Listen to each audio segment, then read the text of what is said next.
السلام علیکم۔ آج پیر ہے، نومبر کی 21 تاریخ۔ پاکستان میں سر شام کے 7، بھارت میں 7:30، اور یہاں ہمارے اسٹوڈیوز کی گھڑیوں میں صبح کے 9 بجے ہیں۔ وائس آف امریکہ واشنگٹن کی اردو سروس سے میں ہوں خالد حمید، خبروں کے ایک بلیٹن کے ساتھ۔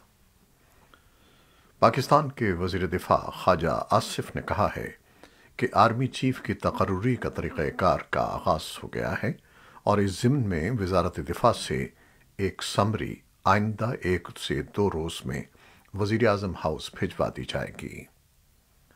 وزیر دفاع نے پیر کو وزیر اعظم شہباز شریف سے ملاقات کے بعد صحافیوں سے گفتگو کے دوران کہا کہ 25 نومبر تک آرمی چیف کی تقرری کا عمل مکمل ہو جائے گا۔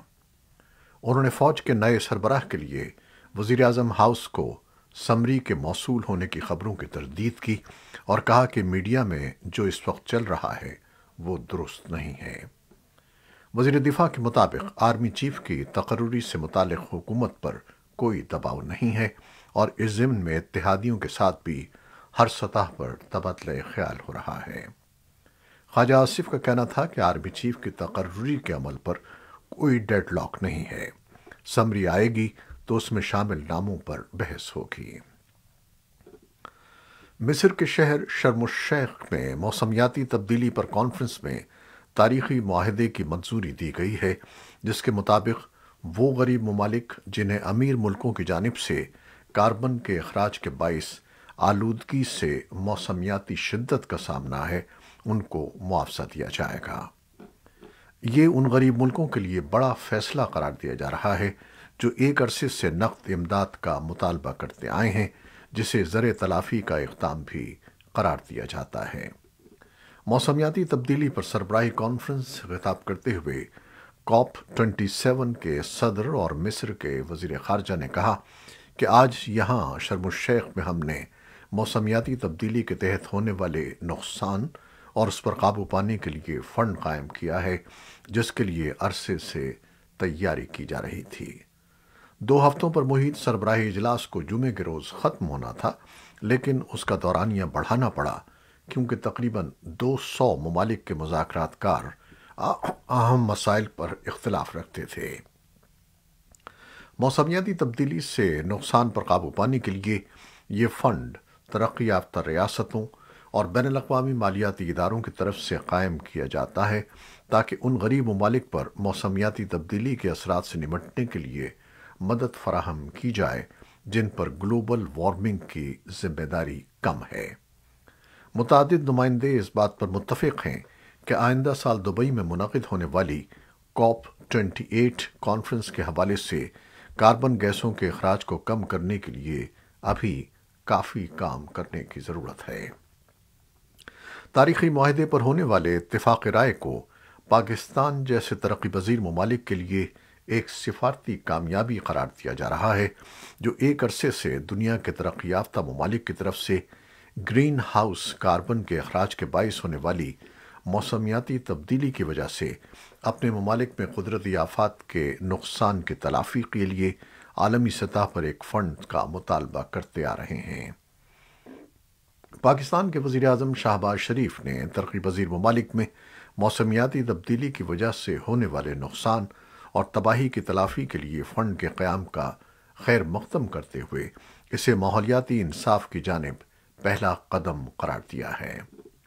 مبصرین اس فنڈ کے قیام کو ان غریب ملکوں کے لیے بڑی پیش رفت قرار دے رہے ہیں جو ایک عرصے سے مالی معاونت کا مطالبہ کرتے آئے ہیں، جسے زر تلافی کا اقدام بھی قرار دیا جاتا ہے۔ پاکستان کی قومی ٹیم نے کبھی بھی فیفا ورلڈ کپ کے لیے کوالیفائی نہیں کیا، لیکن اس کے تیار کیے ہوئے فٹ بال ان مقابلوں میں استعمال ہوتے ہیں، اور پہلی بار پاکستان کے ہزاروں فوجی قطر میں جاری مقابلے کی حفاظت پر مامور ہیں۔ اس میگا ایونٹ کا آغاز اتوار کو چھوٹی خلیجی ریاست کے دارالحکومت دوحہ میں ہوا، جس میں تقریباً 1 ماہ تک جاری رہنے والے مقابلے کے دوران 12 لاکھ سے زائد افراد کی میزبانی کی توقع ہے۔ یہ ایونٹ 18 دسمبر تک جاری رہے گا۔ پاکستان ورلڈ کپ کے تحفظ کو یقینی بنانے کے سلسلے میں تعاون کرنے والے ملکوں میں سر فہرست ہے۔ برطانیہ، فرانس، جرمنی، اٹلی، اردن، کویت، فلسطینی علاقے، پولینڈ، سعودی عرب، اسپین، ترکی اور امریکہ سیکیورٹی مشن کے معاونوں میں شامل ہیں۔ پاکستانی دستے میں فوج، فضائیہ اور بحریہ سے مختلف عہدوں کے 4000 سے زائد فوجی شامل ہیں۔ پاکستان مشرق وسطیٰ کے ملک میں ورلڈ کپ کے اسٹیڈیم اور ہوٹلوں کو محفوظ بنانے میں سب سے بڑا معاون ہے۔ چمن میں پاکستان اور افغانستان کے اسپن بولدک سرحدی کراسنگ پوائنٹ کو آج دوبارہ کھول دیا گیا۔ چمن اسپن بولدک میں طالبان کی سرحدی افواج اور پاکستانی سیکیورٹی فورسز کے درمیان جھڑپوں کے بعد سرحد کو گزشتہ ہفتے بند کر دیا گیا تھا۔ جھڑپوں میں دونوں طرف سے جانی نقصان ہوا تھا۔ طالبان کے قندھار میں صوبائی گورنر کے دفتر کے ترجمان نے وائس آف امریکہ کو بتایا کہ سرحد کو بغیر کسی شرط کے دوبارہ کھول دیا گیا ہے۔ اس سے پہلے پاکستانی میڈیا نے رپورٹ کیا تھا کہ پاکستانی سرحدی فورسز نے طالبان کے اس سیکیورٹی عملے کو سپرد کرنے کا مطالبہ کیا تھا جنہوں نے پاکستانی سیکیورٹی اہلکاروں پر فائرنگ کی اور ان کو ہلاک کیا۔ چمن کے لیے پاکستانی کمشنر عبدالحمید زہری نے صحافیوں کو بتایا کہ پاکستان نے اس یقین دہانی کے بعد سرحد کو دوبارہ کھولنے پر رضامندی ظاہر کی ہے کہ طالبان حکومت ذمہ داروں کو جلد گرفتار کر کے سخت سزا دے گی۔ 13 نومبر کو چمن بارڈر گیٹ پر فائرنگ کے نتیجے میں ایک پاکستانی سیکیورٹی اہلکار موت کا شکار ہو گیا تھا اور 2 زخمی ہوئے تھے۔ مقامی میڈیا نے اطلاع دی ہے کہ طالبان اور پاکستانی سرحدی فورسز کے درمیان ضلع ڈنڈے پٹھان سرحدی کراسنگ پوائنٹ پر گزشتہ 3 دنوں سے جھڑپیں جاری ہیں۔ طالبان اور پاکستان نے ابھی تک ان جھڑپوں پر سرکاری طور پر کوئی تبصرہ نہیں کیا ہے۔ Dande Patan border crossing point Afghan کوئلے کی پاکستان کو برآمدات کا ایک اہم راستہ ہے۔ سندھ ہائی کورٹ نے اورنگی پائلٹ پروجیکٹ کی سابق سربراہ پروین رحمان کے قتل کیس میں گرفتار 5 ملزمان کی سزاؤں کے خلاف اپیلیں منظور کرتے ہوئے ان کی سزائیں کل عدم قرار دے دی ہیں۔ عدالت کا کہنا ہے کہ سرکار ان ملزمان کے خلاف قتل میں ملوث ہونے کے شواہد پیش کرنے میں ناکام رہی ہے۔ ملزمان نے انسداد دہشت گردی کی عدالت سے ملنے والی سزا کو سندھ ہائی کورٹ میں چیلنج کیا تھا۔ پیر کو سندھ ہائی کورٹ نے ملزمان کی درخواستوں پر محفوظ فیصلہ سناتے ہوئے انسداد دہشت گردی کی عدالت سے سنائی جانے والی ان کی سزاؤں کو کل عدم قرار دے دیا۔ عدالت نے قرار دیا کہ اگر ملزمان دیگر کیسز میں مطلوب نہیں تو انہیں رہا کر دیا جائے۔ انڈونیشیا کے مرکزی جزیرے جاوا میں پیر کو زلزلہ آیا جس کے نتیجے میں 50 سے زائد افراد ہلاک اور سینکڑوں زخمی ہو گئے۔ زلزلے سے درجنوں عمارتوں کو نقصان پہنچا۔ امریکی جیولوجیکل سروے کے مطابق 5.6 شدت کے زلزلے کا مرکز سیانجور میں تھا۔ دارالحکومت جکارتہ میں بھی زلزلے کے جھٹکے محسوس کیے گئے جو تقریباً 70 کلومیٹر دور ہے۔ وہاں کچھ بلند و بالا عمارتوں کو خالی کرا لیا گیا۔ امریکہ کے نائب صدر کاملا ہیرس نے ہفتے کے روز بینکاک میں ایشیا پیسیفک اکنامک کوآپریشن سمٹ کے موقع پر چینی صدر شی جن پنگ سے مختصر ملاقات کی۔ وائٹ ہاؤس کے ایک اہلکار نے کہا کہ نائب صدر نے ایک اہم پیغام کی جانب توجہ دلائی جس پر صدر بائیڈن نے 14 نومبر کو صدر شی کے ساتھ ملاقات میں زور دیا تھا کہ ہمیں اپنے ملکوں کے درمیان مسابقت کو ذمہ داری کے ساتھ منظم کرنے کے لیے رابطوں کو برقرار رکھنا چاہیے۔ یہ پیغام منگل کو فلپائنی جزیرے پالوان میں ان کے دورے کے خلاف دیکھا جا سکتا ہے جسے بیجنگ ممکنہ طور پر ایک سرزنش کے طور پر لے گا۔ جنوبی بحیرہ چین میں پلوان جزائر کا سلسلہ اسپراٹلی جزائر سے صرف 330 کلومیٹر مشرق میں ہے جن پر چین مکمل طور پر اور برونائی، ملائیشیا، فلپائن، تائیوان اور ویتنام جزوی طور پر دعوے کرتے ہیں۔